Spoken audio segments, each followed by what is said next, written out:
Reprise de débat. Resuming debate. L'honorable député de Montmagny, Liselet, Kamouraska, Rivière-du-Loup. Bravo, Madame la Présidente. Oui. C'est pas facile à dire comme notre circonscription, je vous l'accorde. Madame la Présidente, j'écoute les débats depuis ce matin et je suis heureux de me lever dans cette Chambre aujourd'hui pour parler de cette motion du NPD. Mais je vous avertis à l'avance, on a déjà décidé qu'on allait voter contre pour différentes raisons, dont je vais essayer d'expliquer.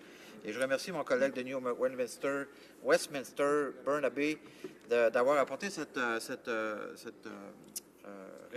motion, puisque ça nous permet de débattre d'enjeux qui sont importants, évidemment, pour les Canadiens, mais aussi ça nous permet de pouvoir élaborer nos réponses et quelles sont nos critiques, si on veut, par rapport à ça. Donc, au premier coup d'œil, Madame la Présidente, il faut reconnaître que la motion est un peu trompeuse parce qu'avec la façon dont elle tente de mélanger, ça mélange deux enjeux totalement distincts. D'abord, elle traite de l'enjeu de la taxation des options d'achat pour les dirigeants d'entreprise et ensuite, elle fait référence à l'évasion fiscale qui est véritablement un sérieux problème au Canada, on le sait déjà.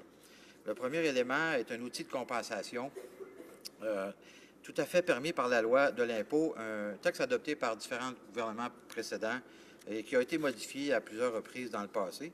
Et cette loi sert à la fois à permettre à l'État d'aller chercher des revenus suffisants pour le bon fonctionnement du gouvernement et du pays, mais aussi à favoriser un climat entrepreneurial, et c'est vraiment très, très important, qui favorise la vitalité économique du pays et ainsi la qualité par ricochet, la qualité de vie des Canadiens.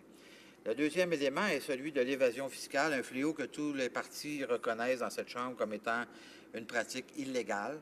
Je pense que tout le monde convient ça, là, il n'y a pas de problème avec ça, et qui contrevient à l'obligation des Canadiens de déclarer tout le revenu, sans quoi ils peuvent écoper des amendes et même des poursuites criminelles, et c'est le cas dans plusieurs cas actuellement déjà à travers le pays.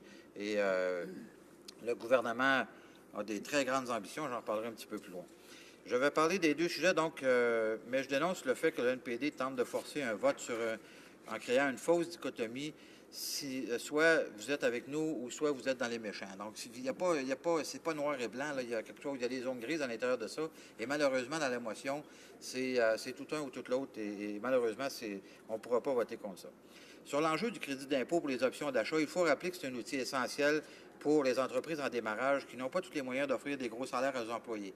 Quand on donne des actions, c'est une façon de récompenser l'ensemble des propriétaires dans une certaine mesure pour être capable de pallier ou de compenser, en tout cas, je le mets en guillemets, de compenser les revenus qu'ils ne gagneront pas puisqu'ils sont obligés de s'investir et de réinvestir dans leurs entreprises de façon régulière.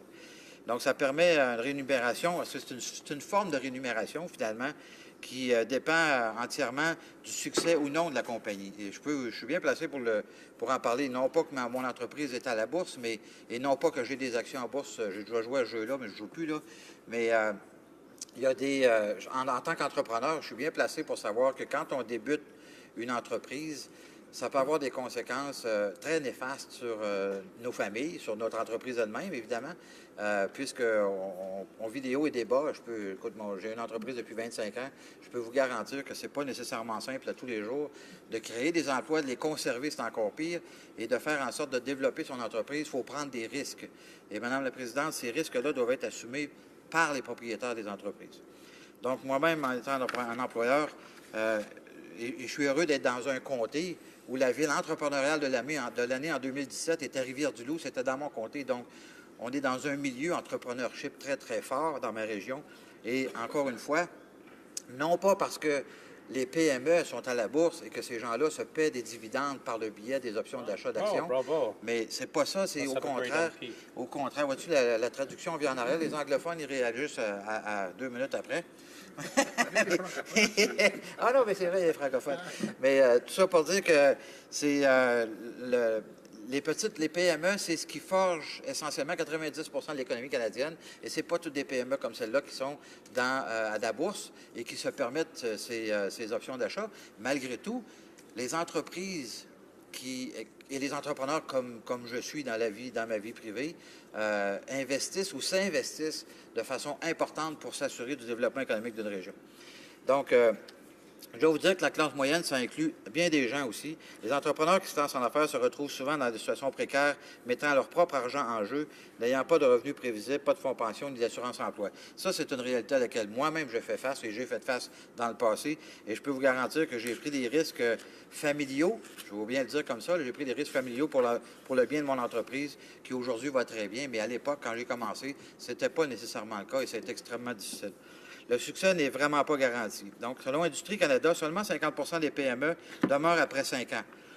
Certaines vont connaître bien du succès, d'autres pas du tout. Le NPD dénonce la vente de ces actions obtenues dans le cadre des actions d'achat, soit seulement taxées sur 50 du montant, mais ils ignorent aussi que bien des entrepreneurs voient même la moitié se retrouvant avec des actions qui ne valent plus rien. La réalité de la bourse, Mme Pila, vois-tu, je viens juste de voir sur Internet il y a quelques minutes que la bourse a perdu 1000 points aujourd'hui. Alors, 1000 points aujourd'hui, 2000 points la semaine passée. En l'espace de 4 jours, la bourse a perdu à peu près 4 de sa valeur. Donc, 4 de sa valeur, ça a un impact aussi sur les options d'achat d'actions. Ils induisent donc les gens en erreur, cherchant à alimenter un ressentiment envers les riches qui ne paient pas à leurs yeux leur juste part. Voici les faits. Une personne au Canada ayant un revenu régulier allant jusqu'à 46 000 par année est imposée à l'ordre de 15 au fédéral. En réalité, c'est plus proche du 11 quand il a l'exemption de base sur le premier 12 000 Un salarié qui est dans le fameux 1 et qui gagne plus de 230 000 par année est taxé à 33 sur le montant supérieur à 205 000 par le fédéral. Alors, le 1 qui vendent leurs actions, après s'être passé de leur salaire et avoir tout risqué dans l'expansion de leur entreprise, doivent quand même payer 16,5 en taxes fédérales au moment de la vente, avec le crédit actuel sur les options d'achat pris en compte. Cela est sans compter l'impôt des sociétés qui aura déjà été payé de l'ordre de 11 à 15 donc un montant que le NPD aimerait encore également rehausser. Alors, il paie déjà un pourcentage égal ou supérieur aux Canadiens avec le salaire moyen. Le plan du NPD d'éliminer le crédit pour les options d'achat enlèverait un outil essentiel au démarrage des entreprises au Canada, rendant leur motion tout à fait inacceptable à leurs yeux.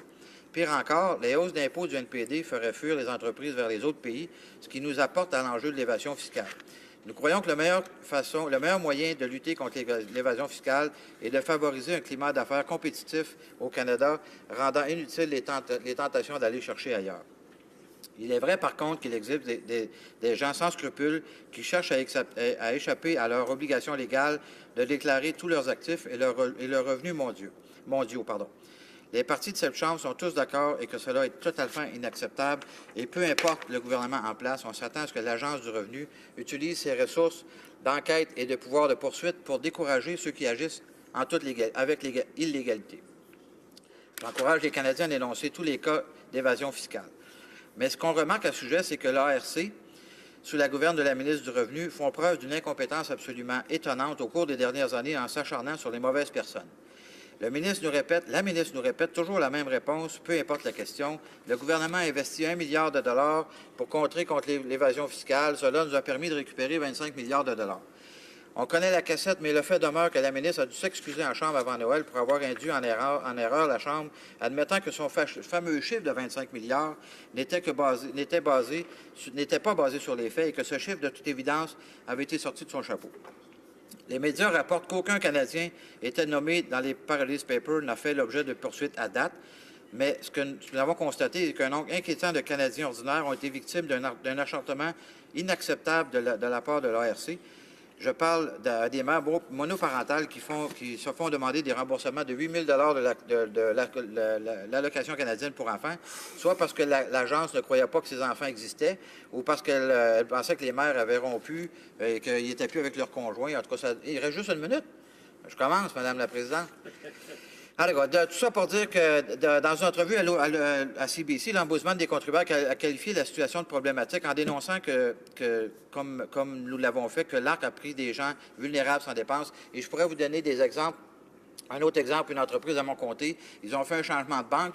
La personne aux finances s'est trompée de date. Elle a changé elle a inversé 2 chiffres, ce qui a fait en sorte qu'ils ont été pénalisés pour les revenus. Ça fait 40 ans que l'entreprise existe. Ils ont toujours payé leurs biens à l'État, les taxes à l'État. Et là, ils se ramassent avec une facture de 3 000 $ à payer, Madame la Présidente. C'est totalement inacceptable. Je pense que l'AC devrait choisir ses bonnes cibles. Malheureusement, ce n'est pas le cas à l'heure actuelle. Merci beaucoup, Madame la Présidente. Bravo.